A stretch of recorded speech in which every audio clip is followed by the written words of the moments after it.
Some of you might know that this weekend the annual Starlight Festival is being held at Bangalow, and I want to begin by sharing some excerpts with you from the official program. Join us for a 4-day festival of transformation, discovery and healing in the beautiful Byron Bay hinterland town of Bangalow. Experience the power of sound healing and discover the benefits of yoga. Try workshops that enhance your well-being. Indulge in delicious vegan cuisine and enjoy live music as you unwind and connect with the festival community. Surround yourself with our soulful tribe and embrace the opportunity to recharge your mind, body and spirit. Imagine practicing relaxing yoga as the birds sing, blissing out in a sound bath in a heritage building, learning to find your voice or how to play a singing bowl. The Starlight Festival is the ultimate way to reconnect with yourself and the healing wonders of the Byron region. The best part is our extensive program of events are all included with entry, so you can try as many different activities as you like. In between activities, discover the main hall and sample a variety of healers, psychics and tarot readers who will provide insights and guidance for your personal growth. Then browse the wellness products and find the perfect crystal, jewellery piece or musical instrument that speaks to you. Whether you join us for 1 day or immerse in the program for all 4 days, transformation awaits you. Now, here are some of the activities you can participate in. And again, this is from the official program. The Inner Self Sound Bath. Join Adam for an immersive therapeutic sound healing experience that fuses shamanic journeying, yoga nidra, live instrumental soundscape and art therapy. This journey will be focused on personal transformation, acknowledging that inner empowered you and stepping into your true potential. You will be immersed within a guided shamanic meditation with audio soundscape. Or you can join in the workshop on shamanic breathwork, truly a self-mastery process for healing and clearing out physical, mental and emotional stresses. Yogi masters have practiced this ancient tradition for over 5,000 years. Breathwork has become one of the fastest growing self-development techniques today.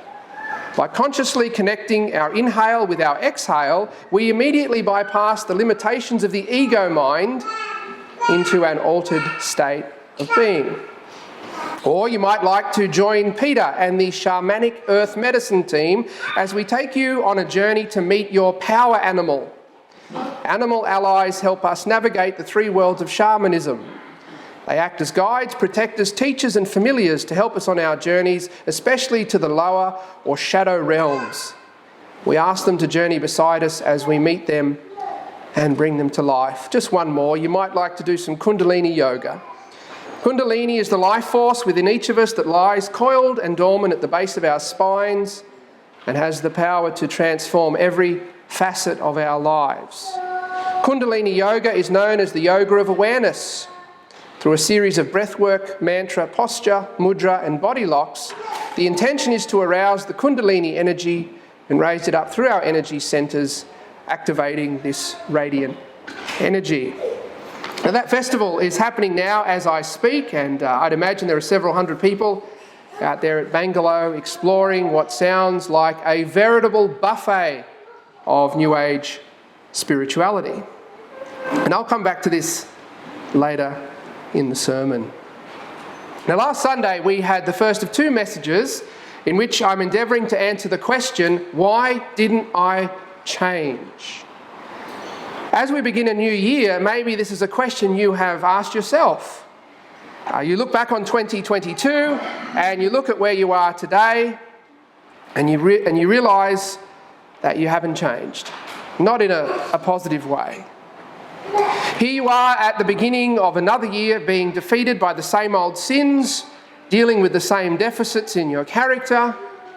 You're no more self-controlled or patient or generous or humble than you were at the beginning of last year. Your relationships are still plagued by the same old problems as much as they ever were. The areas of your life where you wanted to change, even just a little bit, you didn't. Maybe you even went backwards. Instead of flourishing, perhaps the fruit of the Spirit in your life withered, perhaps it even disappeared. Maybe you are discouraged and frustrated by your failure to change, and you don't feel at all enthusiastic or hopeful about this new year. Now, last week I gave 4 answers to this question, and we spent most of our time thinking about the 4th one as we briefly looked at the preaching of John the Baptist. To recap, why didn't I change? Perhaps it was because, number 1, I didn't want to. Or number 2, because I didn't think I could. Or maybe it was because, number 3, I had unreasonable expectations. Or because, number 4, I didn't do what was necessary. Now, I'm not going to go over what I said last Sunday. That message is available at our YouTube channel if you want to catch up with it. Now, if you were here last week, you might remember that I said I was going to give you 5 answers to this question. And that's what I'm going to do. I'm going to devote today's sermon to the 5th and final answer. So here it is. Why didn't I change? Maybe it was because I went about it the wrong way. I went about it the wrong way. Sometimes this is the reason why things don't work out practically. You know, we had a project, we had a goal, and we had enough resources. We'd set aside enough time. We were motivated and committed, but we didn't complete the project. We didn't realise our objective. It all fell apart because we did things the wrong way. There was a fatal flaw in our method. There was a crucial element that was missing that we didn't realise until the project failed. There was a factor, there was a variable that we hadn't considered. Or the approach we took wasn't the right one for our particular circumstances. You know, we did what we saw in the YouTube video, but it didn't translate across to our particular situation. Now, I'm sure we've all experienced something like this, perhaps in the garden, or when trying to fix our car, or in cooking a particular dish. You know, we had all the right ingredients, but the wrong method. Perhaps we've experienced this when we tried to build something, or perhaps this happened when we tried to get a business venture off the ground. And we're always wise after the fact, aren't we? And sometimes we're a bit regretful as well. You know, if only we'd listened to so-and-so. They told us it wouldn't work. They told us we were doing it all wrong. This is true when it comes to experiencing positive change in our Christian lives. Sometimes we don't overcome a particular sin that is continually getting the better of us. We don't see growth in an area where we lack. We don't develop more self-control. We aren't able to overcome the problem we have with our mouth or with our temper, with our sexual desires. We continue to be plagued by anxiety or by problems in our relationships because we take the wrong approach. We go about trying to change in the wrong way. For Christians, there are basically 3 ways that we go wrong, and I'm going to take some time to reflect on each of these. Number 1, we go wrong when we embrace a strategy or employ a method that has no power. And I'll say that again. We go wrong when we embrace a strategy or employ a method that has no power. Now, the world is not short of ideas when it comes to producing positive change in our thinking and in our behaviour. There are whole industries based on this. You know, self-help, self-care, wellness, body and mind and body, personal development, personal growth, mindfulness, meditation, life coaching, etc., etc. For example, this morning we could all be at the aforementioned Starlight Festival in Bangalore. I mean, did you notice those key words? Join us for a 4-day festival of transformation. Transformation awaits you. This journey will be focused on personal transformation. Kundalini is the life force within each one of us that has the power to transform every facet of our lives. Personal growth, self-development, stepping into your true potential. What's being advertised, what's being promised is change. The change you're looking for. The change you want to see in your life. When you strip it right back, New Age spirituality is about self. It's just another section in the world's catalogue of prescriptions for self-improvement and personal change. It's really not that different or that special.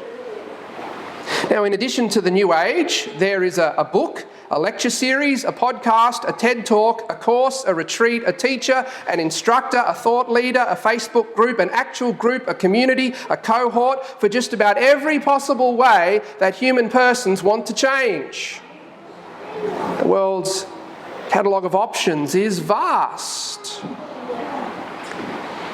Over the last 5 years, we have witnessed the rise of a Canadian psychologist named Jordan Peterson. Now, putting aside whatever you might think about him, the fact is that he has become incredibly popular. His lectures and interviews on YouTube have been viewed millions of times. His podcast is among the most listened to in the world. He has over 5.5 million followers on Instagram, over 3.6 million followers on Twitter. He has given lectures in over 120 cities across the world. He has sold out theatres and stadiums. One of his books, 12 Rules for Life, has sold over 5 million copies and been translated into over 30 languages. And why? Why has this man become so popular? Because he gives people, especially young men, a way to change, a way to better themselves and find meaning and purpose in life. As I said, the world is not short of ideas when it comes to self-improvement and personal growth. And to be honest, a good deal of what the world puts forward is effective to some degree, but only because it contains elements of truth, the truth that comes from God. Now, why do thousands of people report being helped by Jordan Peterson? Because he says a lot of true things. He gives a lot of sound advice. But that said, a clock that's stopped is right twice a day. Now, people who embrace what the world offers, who read the book or follow the plan or join the group or do the course or incorporate the practices into their daily routine, often do experience change in positive ways. But usually it's temporary.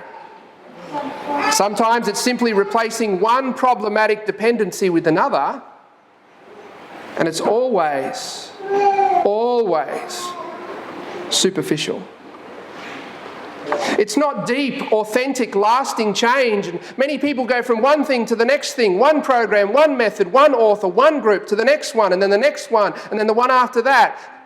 Thinking again of the Starlight Festival. How many of those folk will be back next year looking for something else?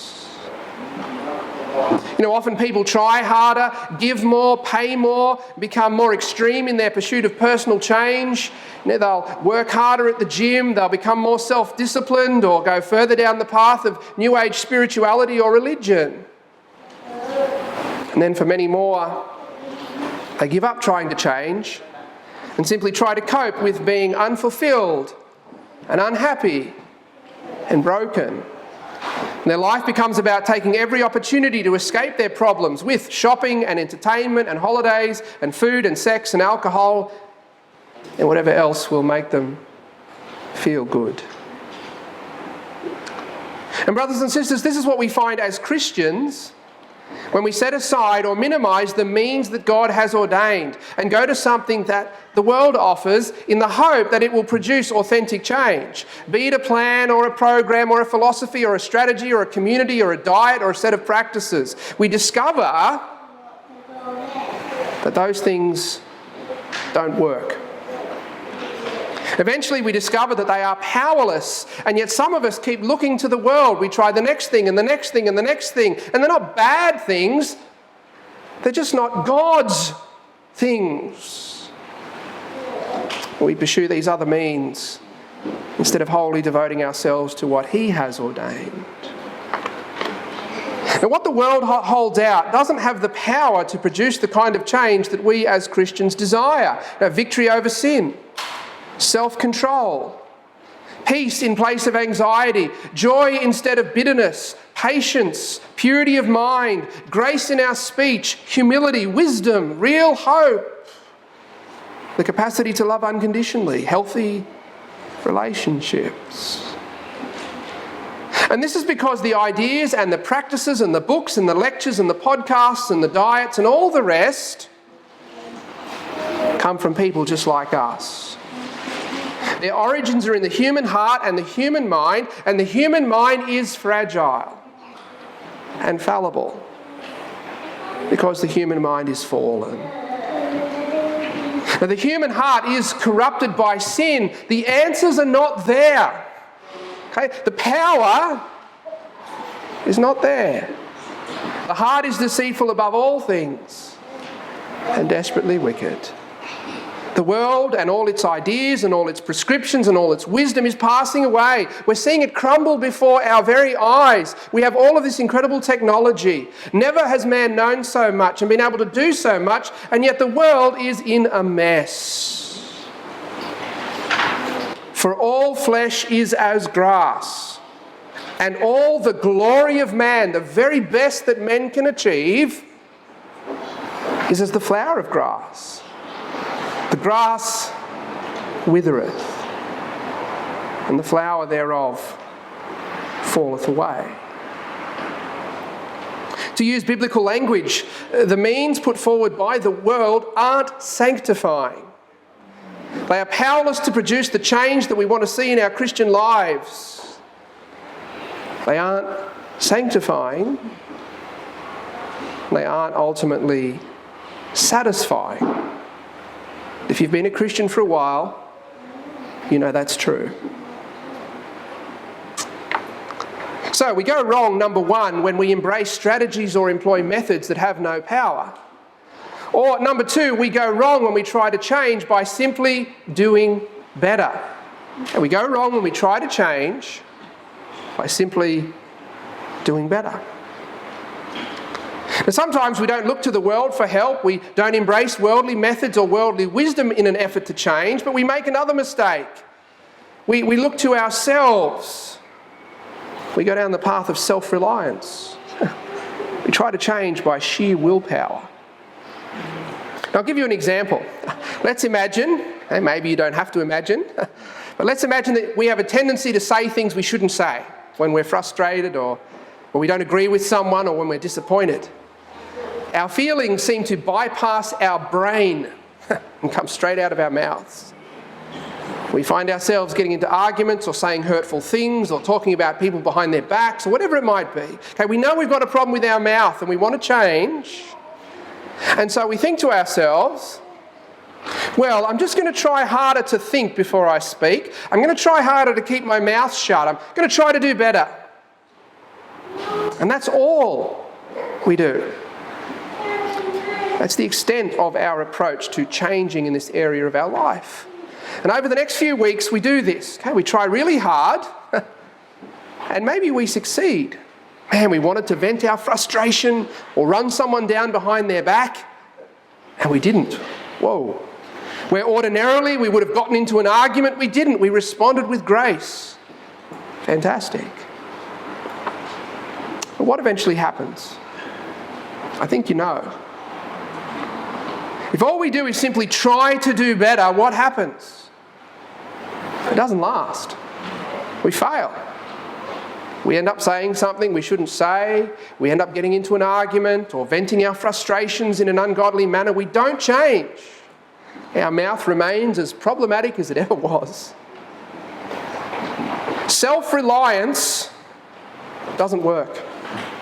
Willpower doesn't work. Simply trying to do better doesn't work. Why? It's the same problem that I talked about a moment ago. The weakness and the corruption of the human heart. We haven't got the power to change in and of ourselves. For I know, Paul says in Romans chapter 7, for I know that in me, that is in my flesh, dwelleth no good thing. For to will is present with me, but how to perform that which is good I find not. In other words, I have the desire to do what is right, but not the ability to carry it out. And that was the great apostle. that was true for him, what about us? And we can't transform ourselves. Now, one of the most successful programs in helping people overcome an addiction to alcohol is Alcoholics Anonymous. I'm sure you've heard of it. Or you've heard of its sister organisation, Narcotics Anonymous.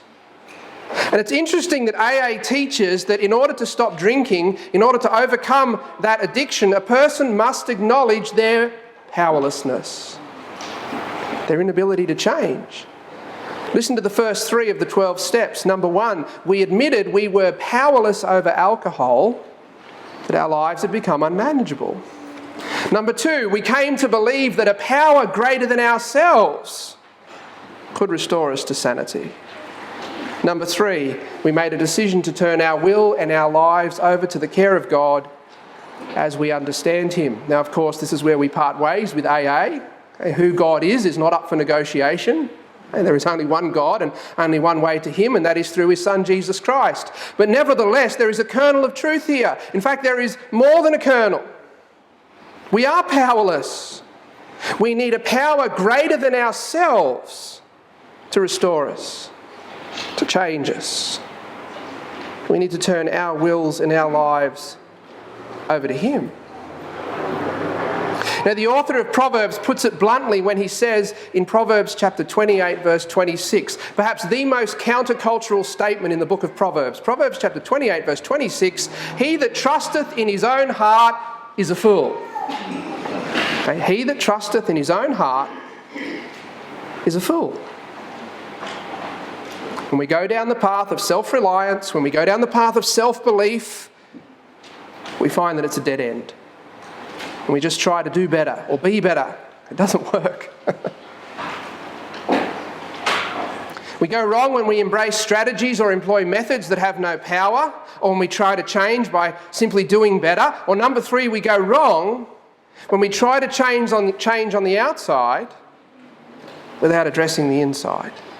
Okay, we go wrong when we try to change on the outside without addressing the inside. And I think this is where a lot of Christians go wrong. Now, they are sincere in their desire to change and to grow. They understand that the wisdom of the world can't help. They recognise their own powerlessness and they're committed. They love the Lord Jesus. They want to follow him. They want to glorify their Heavenly Father. And yet they end up falling into that morass of self-reliance and self-effort. And they end up tired and frustrated, discouraged, and sometimes totally disillusioned. Perhaps you've met people like this. And what it is trying to change by means of the law and not by means of the gospel. Now, the person tries to obey God's commands. This person tries to live a holy life, which is a good thing, but that's all they do. That's the extent of their approach. Don't steal, don't lie, don't covet, don't lose my temper, don't look at porn, don't use bad language, be a good husband, be a good dad, be a good employee, go to church on Sunday, give my offering, do my part to help out, etc., etc. They try as hard as they can to, as it were, tick all the boxes. And again, these are all good things to do, right things to do. I hope you're doing them. But that's all this person does. This Christian's focus is on their behaviour, while they do very little to address their inner life. And it can be heartbreaking when they find themselves being constantly defeated by the same old sins. It can be totally demoralising when after all that effort to do the right thing, they're still being overcome by a particular temptation. They're still struggling with their temper or with anxiety or whatever it might be. They wanted to change. They tried to change. But it didn't work. And it didn't work because that's not how Christians change. This approach is really just the flesh dressed up in religious clothing. It's a version of works righteousness. Change in the Christian life takes place in the other direction. It goes from the inside out. And it's the only way to change. Every other means or method ends in failure and disappointment. And this is what we're going to look at in our service this evening. I'm going to answer the question that naturally arises from this study. I've given you 5 reasons why we don't change, so how can we change? I think that's what we need to know, and that will be our theme this evening. But for now, I want to close this sermon with 2 verses from our reading in Jeremiah chapter 2. Hopefully you still have your Bible open there. Jeremiah chapter 2, verses 12 and 13, if you'd like to look there. Be astonished, O ye heavens, at this, and be horribly afraid. Be ye very desolate, saith the Lord. For my people have committed 2 evils. They have forsaken me, the fountain of living waters, and hewed them out cisterns, broken cisterns that can hold no water. Now, I'm not going to get into the background or the context of these verses. Suffice to say that at the time Jeremiah ministered, God's people were in a very bad way spiritually and morally. What the Lord was remarking on here was that his people had rejected him and his ways and gone after things that were powerless to help them, powerless to satisfy them.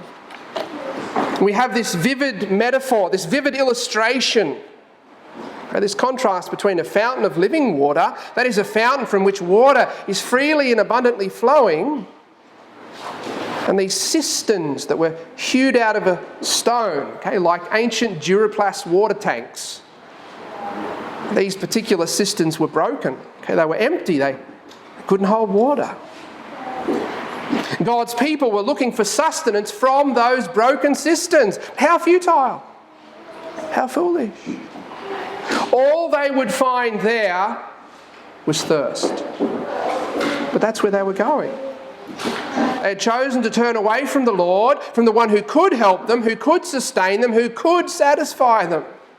And brothers and sisters, this is what we do when we put aside God's means and go about trying to change in other ways. We are trying to drink, we are trying to draw sustenance from broken cisterns that hold no water. And maybe that's where you are today. That's why you haven't changed. That's why you haven't grown. That's why you're not walking in victory. That's why you're discouraged and not especially hopeful about this new year. You've been drinking from a broken cistern. You're following some of the wisdom of this world, or you're simply trying to do better. Or you're focusing on your behaviour while neglecting your inner life. If this is so, God's message this morning is very simple and very clear. Look to him. Look to his Son. He is the fountain of living water, and there is water enough for you. There is victory in Jesus.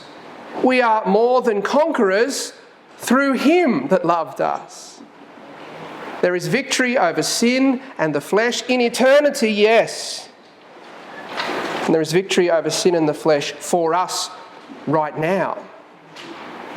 We can change if we come to him, if we trust in him and lay hold of the means that he has ordained. Don't spend this new year drinking from those broken cisterns. All you'll find there is thirst. Resolve this year to drink every day from that fountain of living water. May God help us, and may God richly and powerfully bless the preaching of his holy word. Amen.